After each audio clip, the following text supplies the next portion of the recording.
ओम शांति। आज निराकार शिव बाबा के 19 नवंबर के साकार महावाक्य। बाबा के साथ हम बच्चों के 3 मुख्य संबंध हैं, बाप, टीचर, सतगुरु। वो भी सुप्रीम संबंध है। तो बाबा कहे, आज बाबा ने राज बताया है कि बाबा को सुप्रीम इसीलिए कहा जाता है क्योंकि बाबा एक ही है जो एक ही समय पर तीनों संबंध हम बच्चों के साथ जोड़ते हैं, निभाते हैं।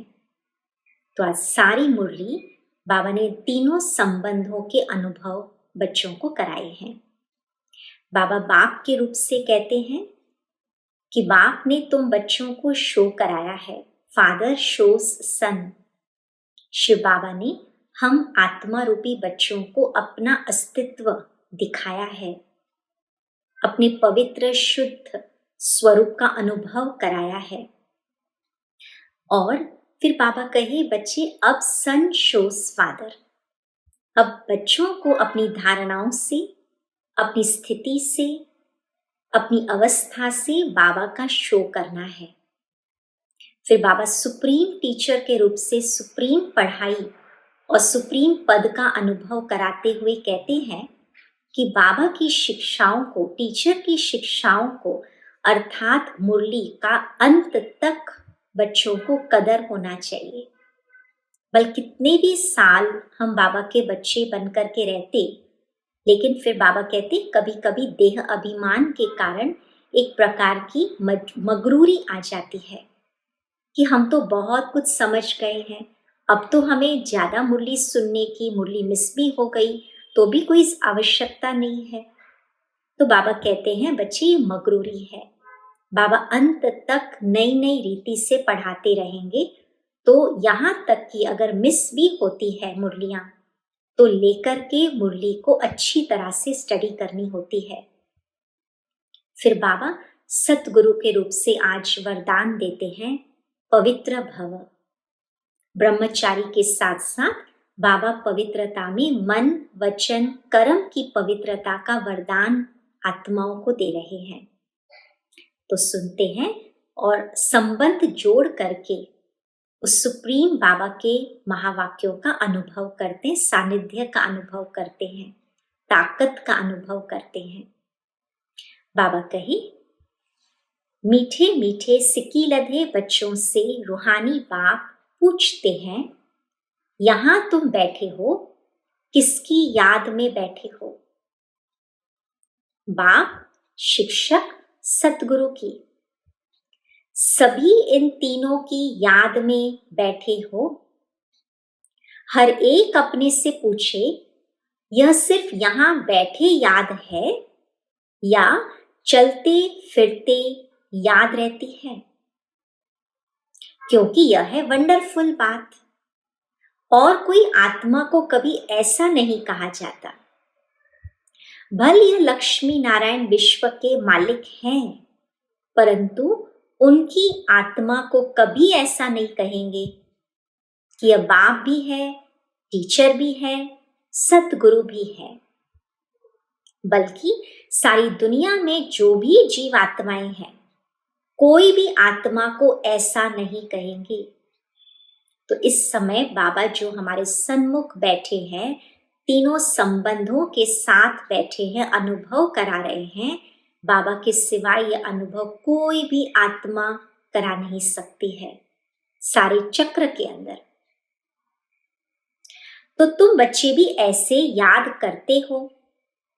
अंदर में आता है, यह बाबा बाप है, टीचर है, सतगुरु है, सो भी सुप्रीम, हाईएस्ट, ऊंचे ते ऊंच।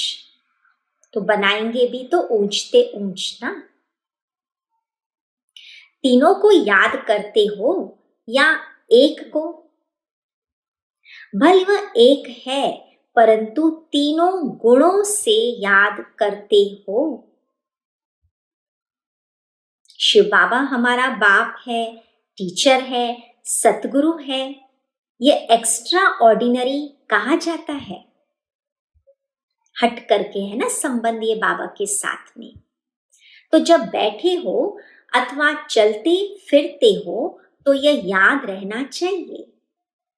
बाबा पूछते हैं, ऐसे याद करते हो कि यह हमारा बाप, टीचर, सतगुरु भी है? चलते फिरते नेचुरल संबंधों की स्मृति रहती है? बाबा रिवाइज करा रहे हैं। ऐसा कोई भी देहधारी हो नहीं सकता। देहधारी नंबर 1 है श्री कृष्ण। उनको बाप, टीचर, सतगुरु कह नहीं सकते। तो सच बताना चाहिए, तीनों रूपों में याद करते हो।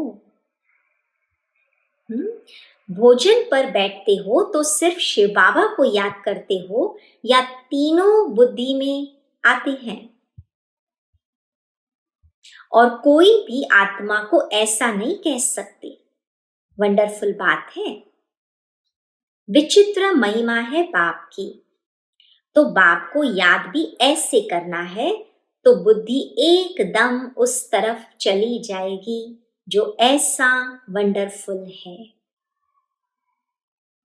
बाबा ही बैठ अपना परिचय देते हैं, फिर सारे चक्र का भी नॉलेज देते हैं। ऐसे यह युग है, इतने इतने वर्ष के हैं जो फिरते रहते हैं। अब ये टीचर का संबंध बाबा के साथ है। तो यह ज्ञान भी यह रचयिता बाप ही देते हैं। तो उनको याद करने में बच्चे बहुत मदद मिलेगी, क्योंकि बाबा बेहद का ज्ञान देते हैं टीचर बनकर। तो टीचर के संबंध को अनुभव करने से स्टूडेंट आत्मा की बुद्धि भी बेहद की बनती जाती है और बेहद बुद्धि को फिर बेहद मदद भी मिलती जाती है। इतनी ऊंच आत्मा और कोई हो ही नहीं सकती, परंतु माया ऐसे बाबा की याद भी भुला देती है, फिर टीचर और गुरु को भी भूल जाते हैं। तो यह हर एक को अपने अपने दिल से लगाना चाहिए, बाबा हमारा ऐसा विश्व का मालिक जो हमको बनाते हैं। बेहद का बाप है, बेहद के बाप का वर्षा जरूर बेहद का ही होगा। बाबा बेहद के वर्षे की तरफ बुद्धि ले जा रहे हैं। साथ साथ यह महिमा बुद्धि में आए, चलते फिरते तीनों ही याद आए। इस एक आत्मा की तीनों ही सर्विस इकट्ठी है, इसीलिए उनको कहा जाता है सुप्रीम।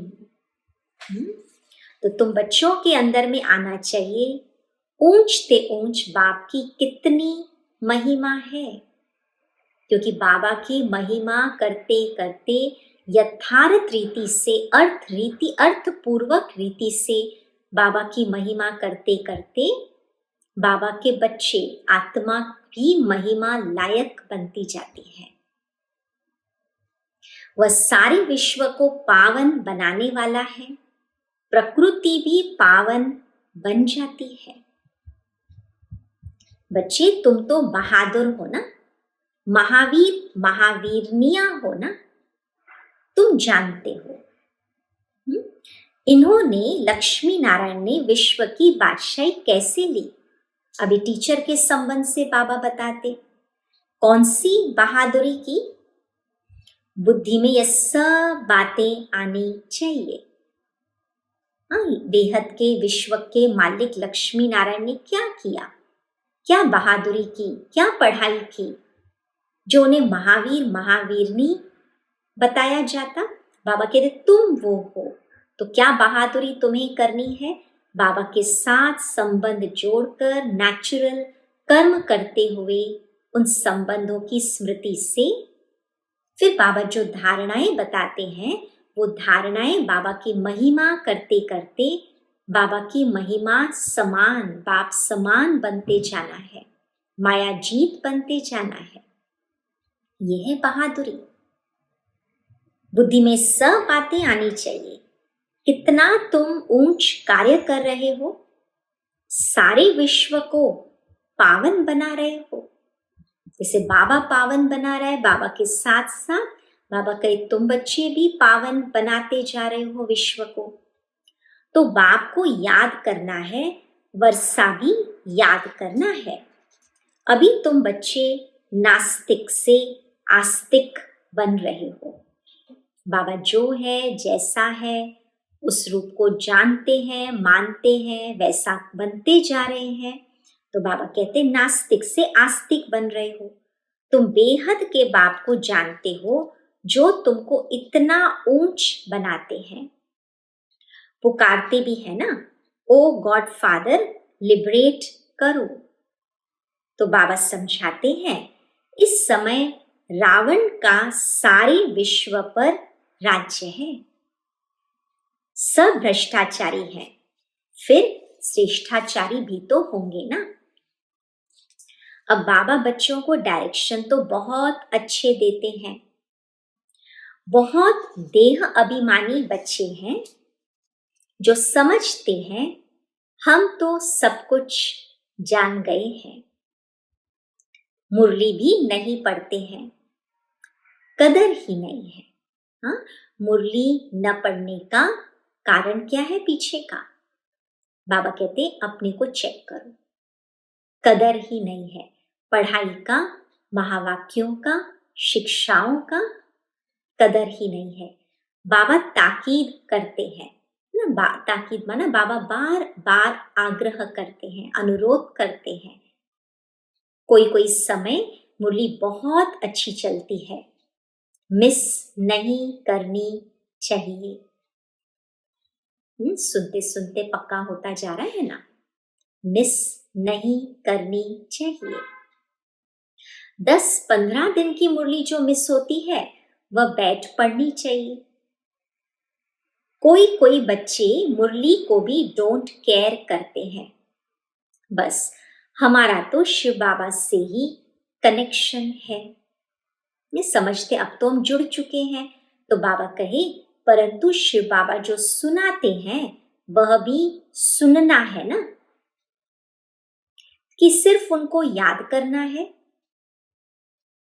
वास्तविकता तो ये है कि जब हम सुनते हैं तो हमारी याद तो पक्की होती जाती है, ज्ञान युक्त याद होती जाती है।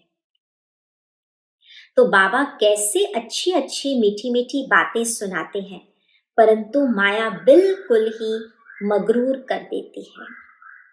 और जब केवल याद के सब्जेक्ट पर ध्यान देते मुरली मिस होती है ना, तो वो याद भी धीरे धीरे कमजोर हो जाती है।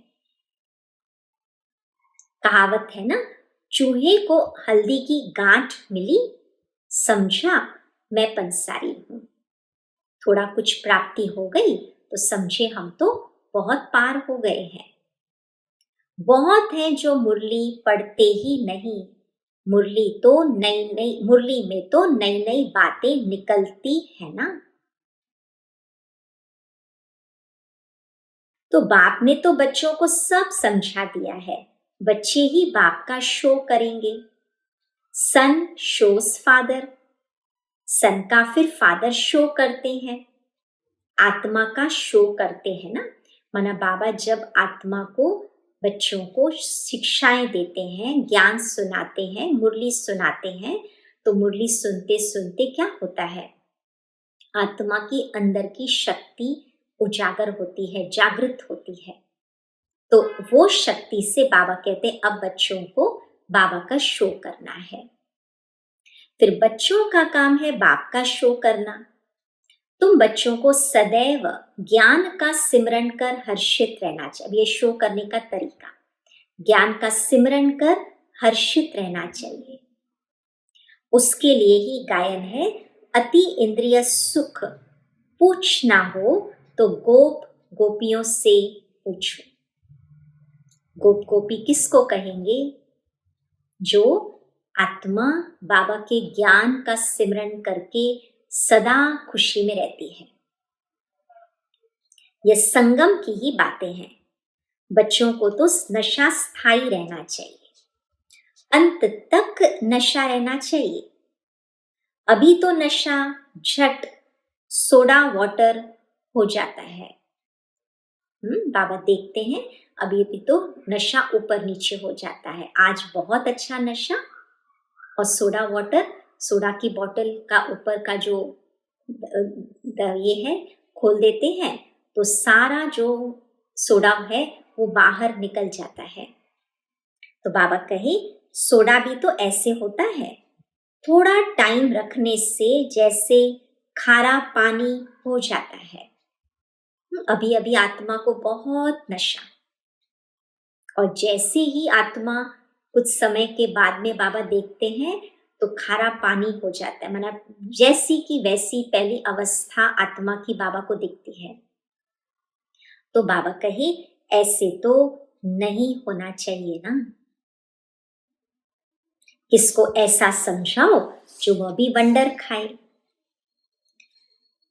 अब सतगुरु के रूप में बाबा बच्चों से बात करते हैं, वरदान देते हैं।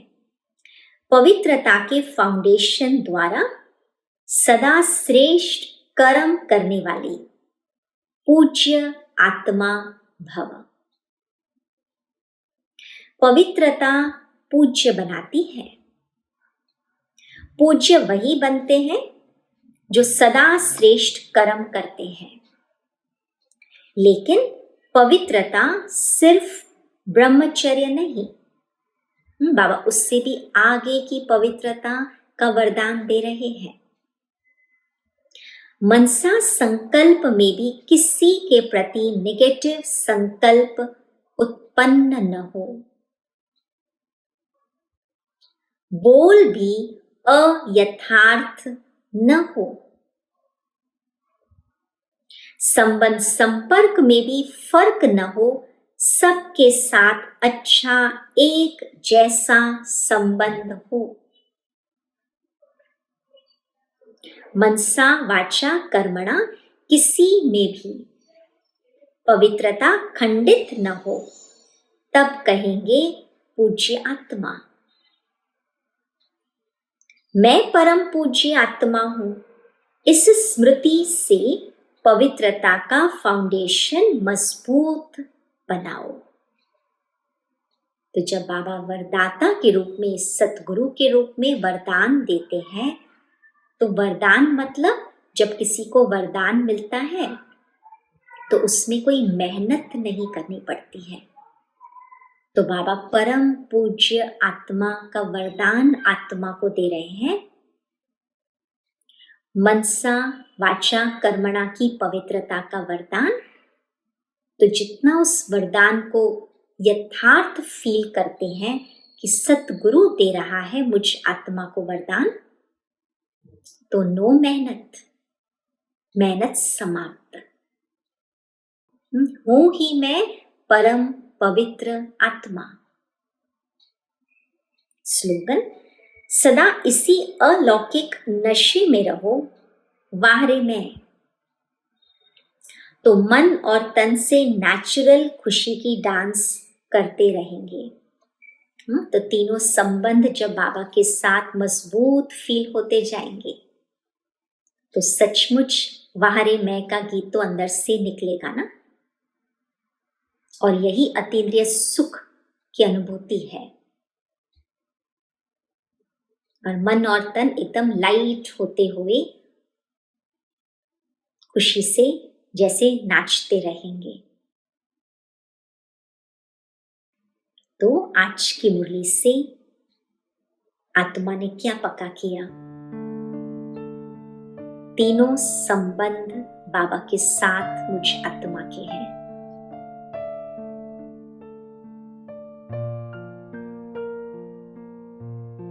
फील करें, एक ही बाबा, बाप, टीचर, सतगुरु। और आज सारा दिन चलते फिरते, उठते बैठते, भोजन करते खास, तीनों संबंधों से नेचुरल बाबा के साथ अनुभूति बढ़ाते चलेंगे।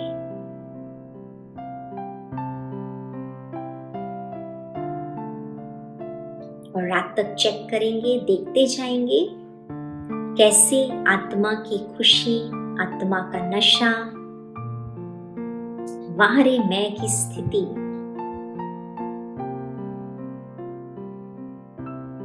सनशोस फादर की स्थिति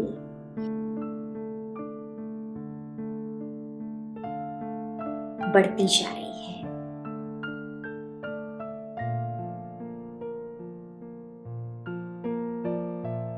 ओम शांति। Thank you Baba.